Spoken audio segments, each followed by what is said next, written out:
आज उत्तर प्रदेश प्राथमिक शिक्षक संघ सम्मेलन एवं अनुदेशक संघ और सभी के समाहित शिक्षा मित्र सम्मेलन में आज यहां पर उपस्थित आज के हमारे कार्यक्रम की अध्यक्षता भी कर रहे माननीय एमएलसी आदरणीय श्री श्रीचंद शर्मा जी, माननीय एमएलसी श्री बाबूलाल तिवारी जी, माननीय एमएलसी श्री मानवेंद्र सिंह गुरु जी, माननीय एमएलसी श्री अवनीश सिंह जी, माननीय विधायक श्री देवेंद्र सिंह जी, माननीय विधायक श्री वीरेंद्र सिंह जी, माननीय विधायक श्री हरिओम वर्मा जी, माननीय विधायक श्री उमेश द्विवेदी जी, श्री शिव कुमार शुक्ला जी, हमारे अध्यक्ष शिक्षा मित्र संघ, श्री तेजभान सिंह जी, हमारे उपाध्यक्ष, श्री विक्रम सिंह जी, प्रदेश अध्यक्ष अनुदेशक संघ, श्री दिलीप कुमार सिंह जी, प्रदेश के कोषाध्यक्ष अनुदेशक संघ, श्री सुशील कुमार जी, प्रदेश के महामंत्री शिक्षा मित्र संघ, श्री श्यामलाल जी, हमारे उपाध्यक्ष शिक्षा मित्र संघ, श्री राजेश्वर सिंह लोधी जी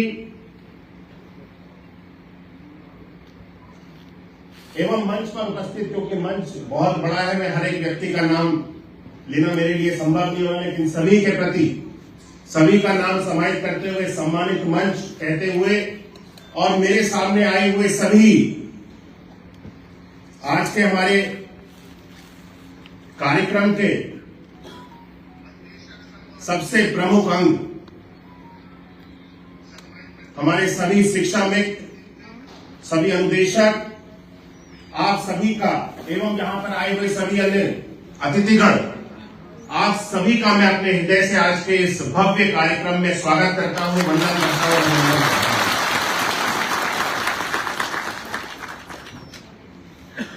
साथियों,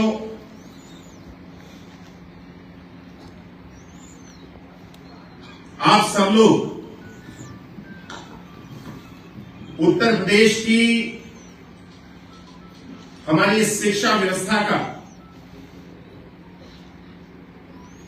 एक अभिन्न अंग है।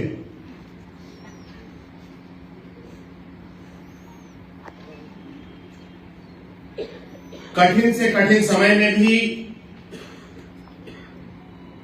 आप सब लोगों ने उन परिस्थितियों में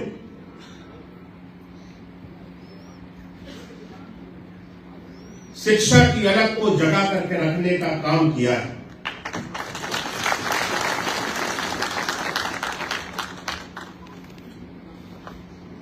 जब हमारे सामने ऐसी चुनौतियां आई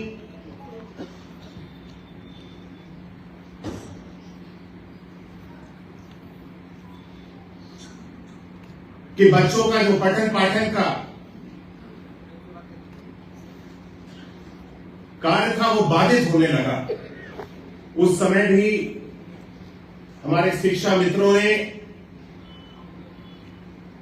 अपनी जिम्मेदारी को समझा और अपनी जी जान लगा करके बच्चों के पठन पाठन के कार्य को कभी भी बाधित नहीं होने दिया। वो हमारा शिक्षा मित्र है, वो हमारा अनुदेशक है। मैं ऐसे हमारे सभी जितने शिक्षाविद यहां पर उपस्थित हैं, शिक्षक जिनको सर्व समाज अपने गुरु के रूप में मानता है, मैं एक बार पुनः ऐसे सभी शिक्षकों को यहां पे शीश झुकाकर नमन करता हूं। धन्यवाद।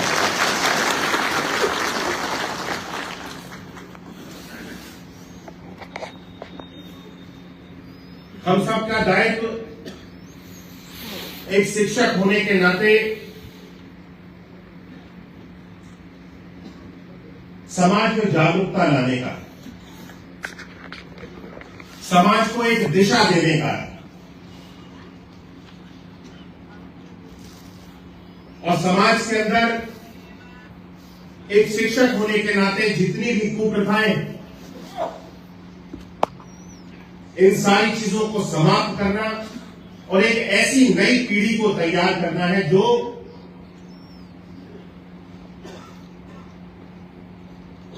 अपने दायित्वों के प्रति जिम्मेदार हो, अपने भविष्य के साथ साथ अपने देश के भविष्य के लिए भी, अपने देश के भविष्य के लिए भी कुछ करने के लिए जज्बा रखती है। और ये जिम्मेदारी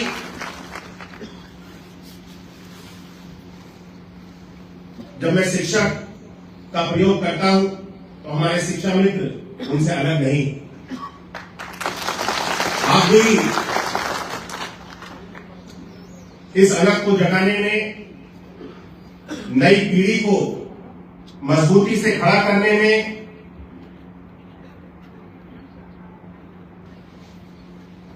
अपना भरपूर योगदान दे रहे हैं। हम सब आज जब, क्योंकि बहुत लंबे समय से मैं अलग अलग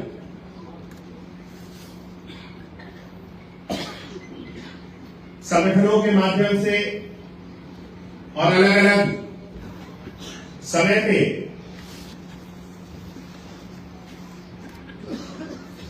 विभिन्न अलग अलग तरह के कार्यक्रमों को करने की बात उठती रही,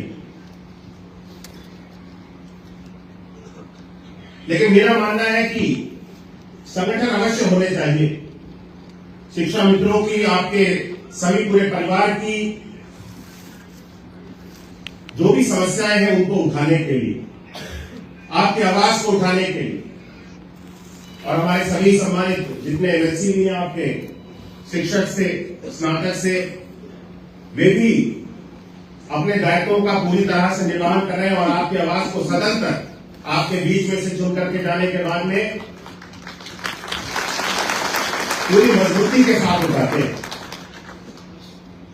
आज एक कार्यक्रम यहां पे आयोजित हो रहा है और मैं इस कार्यक्रम का हिस्सा हो रहा हूं। जब मुझे लगा कि आज जब एक मंच पे हर एक व्यक्ति है और सब शिक्षा मित्र हमारे एकजुट हैं, तब इस कार्यक्रम को हम सब लोग आज यहां पे एक भव्यता के साथ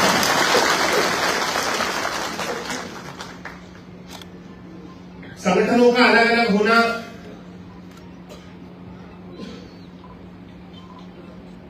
तब तक ठीक है कि जब तक हम सब एक ही सुर में बात कर रहे हैं। समस्याएं शिक्षा मित्रों की, अनुदेशकों की अलग अलग संगठनों के माध्यम से मुझे लगता है बदल नहीं जाती। जो लाभ, जो हित सरकार देती है वो संगठनों के माध्यम से नहीं देती। वो हित, वो लाभ सरकार हर एक शिक्षा मित्र के लिए जब कोई भी योजना लाती है, कोई भी घोषणा करती है, वो सबके ऊपर लागू होती है। लेकिन जब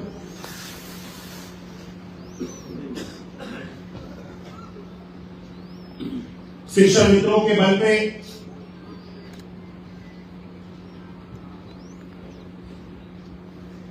राजनीति करने के लिए कुछ लोग खड़े हो जाते हैं, मैं अपनी मन की बात कह रहा हूं, शायद कुछ गलत भी हो जाए तो उसको आप लोग अन्यथा मत लीजिएगा।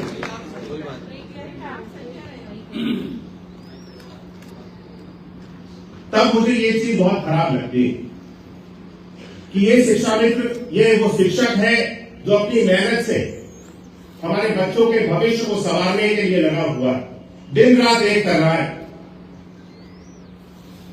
लेकिन चंद लोग, मैं किसी का नाम नहीं ले रहा, किसी संगठन का नाम नहीं ले रहा, किसी को बुरा भी नहीं बोल रहा और किसी को अच्छा भी नहीं बोल रहा,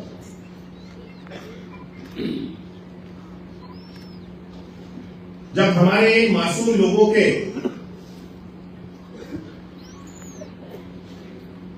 इन लोगों को सामने रखते हुए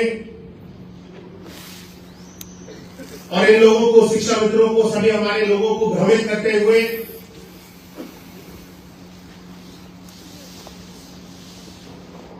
सरकार के सामने लाकर के खड़ा कर देने का काम कर देते हैं।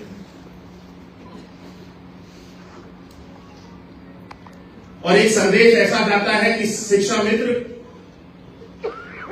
सरकार जो भी कार्य करती है उसके विपरीत दिशा में चलते हैं। क्या इसका लाभ किसी भी शिक्षा मित्र को, किसी भी अनुदेशक को होता है?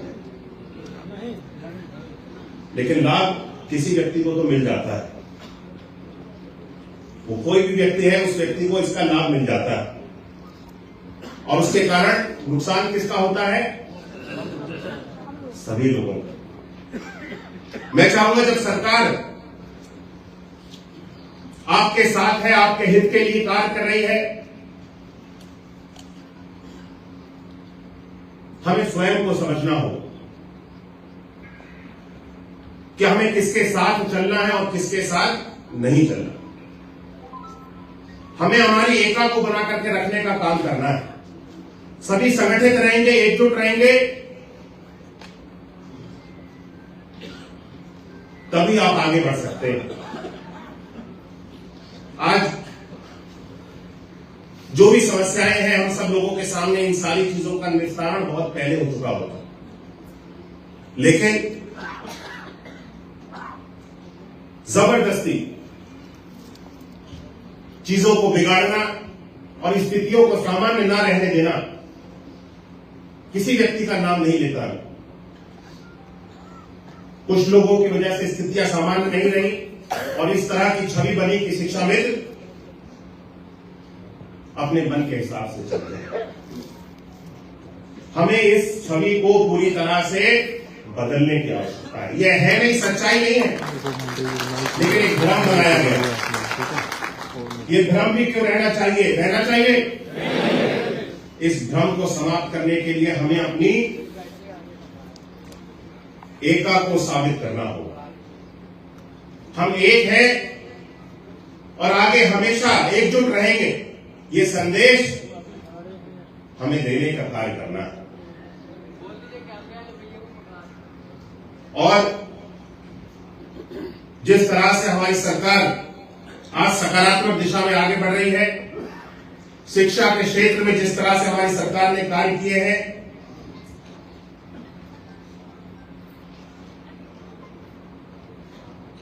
ये अपने आप में ऐतिहासिक है।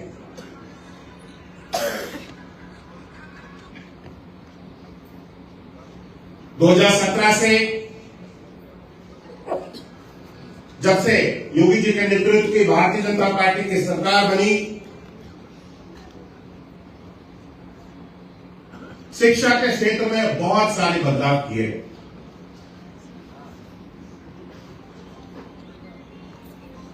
शिक्षा गुणवत्ता परक होनी चाहिए।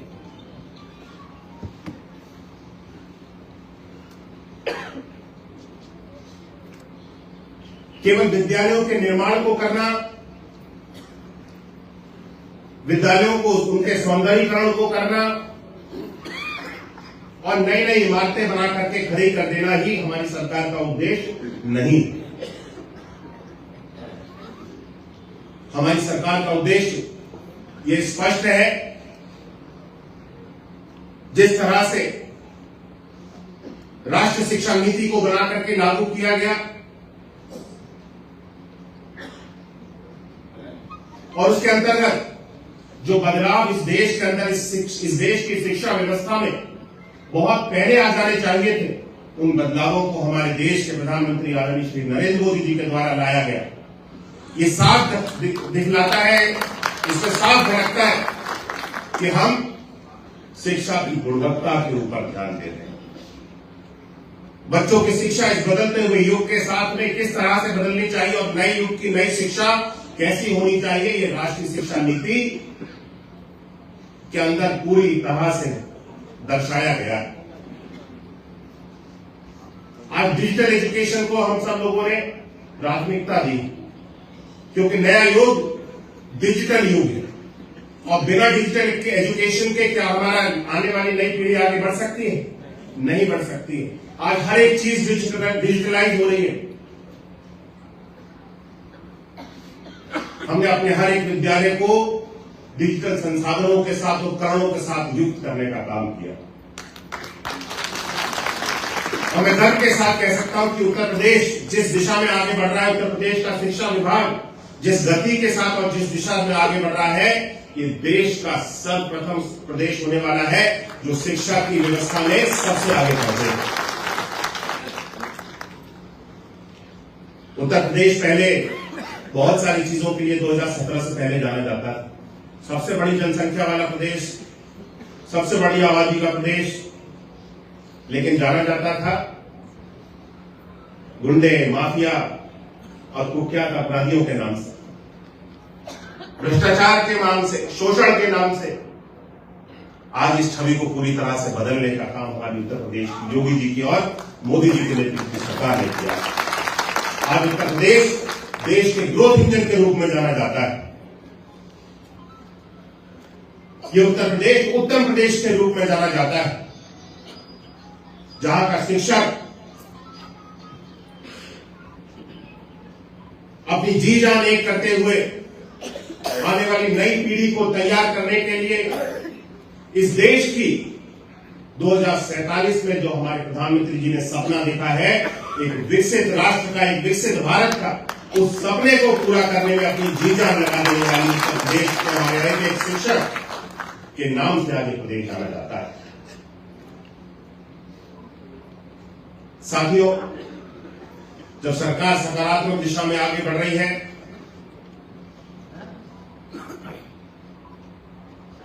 सरकार ने अभी हाल ही में जब शिक्षक दिवस था, जिसके बारे में हमारे सभी सम्मानित विधायकगण, एमएलसी गण आपसे चर्चा कर चुके हैं, जब कैशलेस चिकित्सा की सुविधाओं की बात आई, माननीय मुख्यमंत्री जी ने इस पर एक चर्चा करने के लिए बैठक बुलाई और उसमें हर एक चीज पे चर्चा हो रही।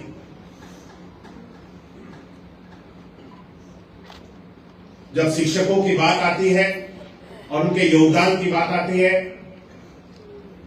तो सरकार को भी उनके लिए चिकित्सा की सुविधा उपलब्ध कराने में कहीं पर भी पीछे नहीं हटना चाहिए।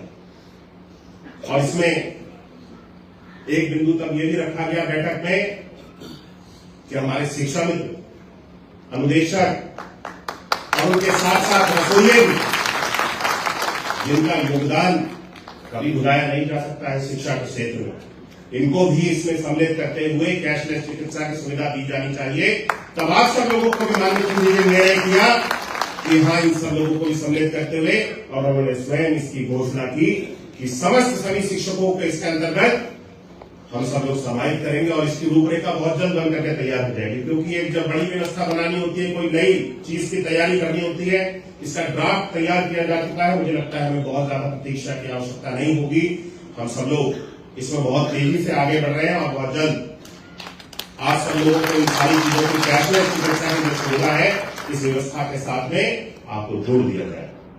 मैं मुख्यमंत्री जी का हृदय से आभार करता हूं, धन्यवाद करता हूं कि उन्होंने हमारे प्रदेश के समस्त शिक्षा मित्रों को, अनुदेशकों को, रसोइयों को भी शिक्षकों के, अन्य सभी शिक्षकों के साथ साथ इसके अंदर समाहित किया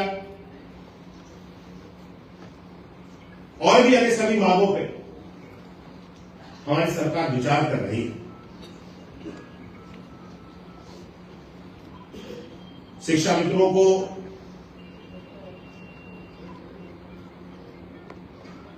अभी उनके मनचाहे विद्यालयों में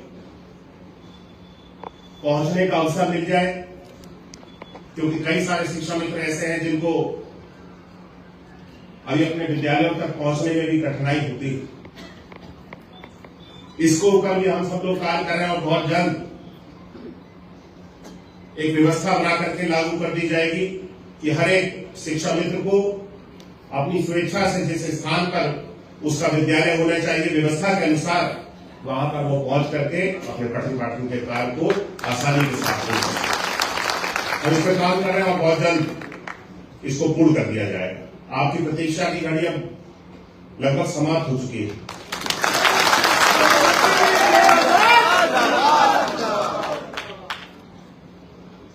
सरकार जब आपकी तरफ आपकी मांगों की तरफ 2 कदम आगे बढ़ी है और उनको पूरा किया है, धीरे धीरे करके हर एक चीज पूरी की जाएगी, छोड़ा कोई भी चीज नहीं जाएगी। तो क्या हमारा दायित्व नहीं बनता कि 2 कदम जब सरकार बढ़ रही है 2 कदम हमको भी आगे बढ़ना चाहिए? फासले तो कभी कम होंगे ना। एक व्यक्ति और दोनों व्यक्ति जब पास में चल करके आएंगे तो फासले कम करने में उसमें खुशी भी ज्यादा होगी, क्योंकि वो स्वेच्छा से होगा कि हम भी मिलना चाहते हैं और आप भी हमें आकर के मिल रहे हैं। एक व्यक्ति खड़ा है और दूसरा व्यक्ति चल के जाएगा तो उसको मिलना नहीं बोलते हैं, उसे मिलना नहीं कहा जाएगा ना। दोनों लोग स्वेच्छा से, आप भी हमारी शिक्षा व्यवस्था का एक बहुत अभिन्न अंग है, जैसा कि मैंने कहा। और शिक्षा मित्रों के बिना, अनुदेशकों के बिना हम बेसिक शिक्षा विभाग में पठन पाठन के कार्य को भली भांति संपन्न करने की कल्पना नहीं कर सकते। आपका योगदान बहुत महत्वपूर्ण है हमारे लिए। शिक्षा मंत्री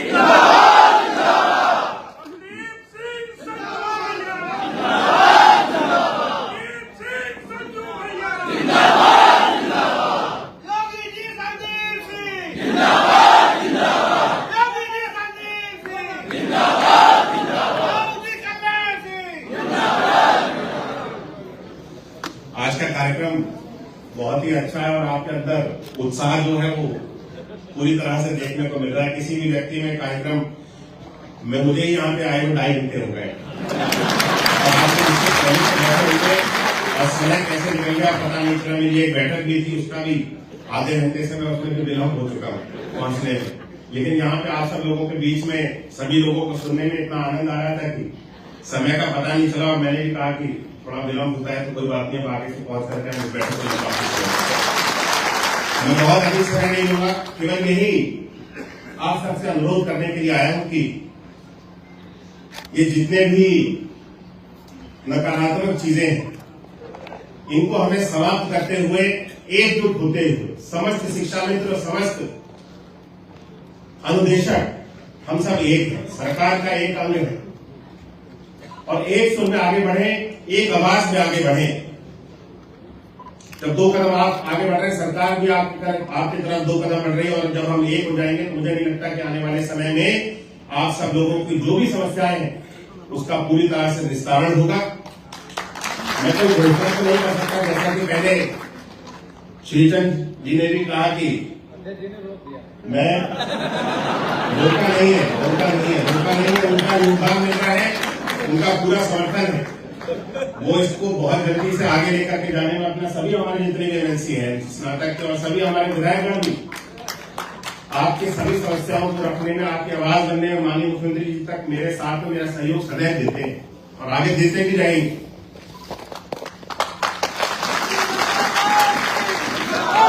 बहुत जल्द आप सब लोगों की जो भी समस्याएं हैं, बिना कोई घोषणा किए हुए मैं इतना तो आश्वासन देता हूं कि सरकार इसके ऊपर विचार कर रही है और बहुत जल्द आपको कोई खुशखबरी हम सब लोग के माध्यम से हमारे नेतृत्व कर रहे माननीय मुख्यमंत्री जी, हम सबके जो नेता हैं और जिनके मार्गदर्शन में हम सब लोग सदैव कार्य कर रहे हैं, जिनसे प्रेरणा लेते हुए हम सब लोग कार्य कर रहे हैं, उनका हृदय बहुत बड़ा है और वे ज्यादा देर तक किसी की चीजों को मन में नहीं रखते।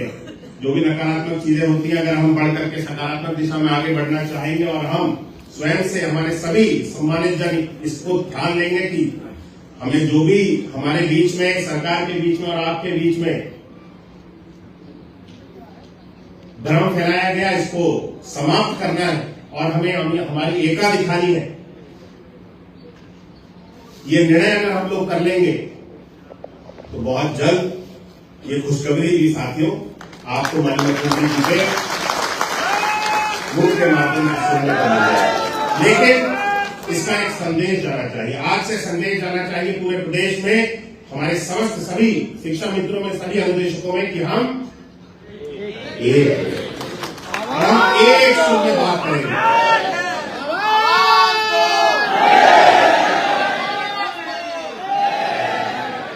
भारतीय जनता पार्टी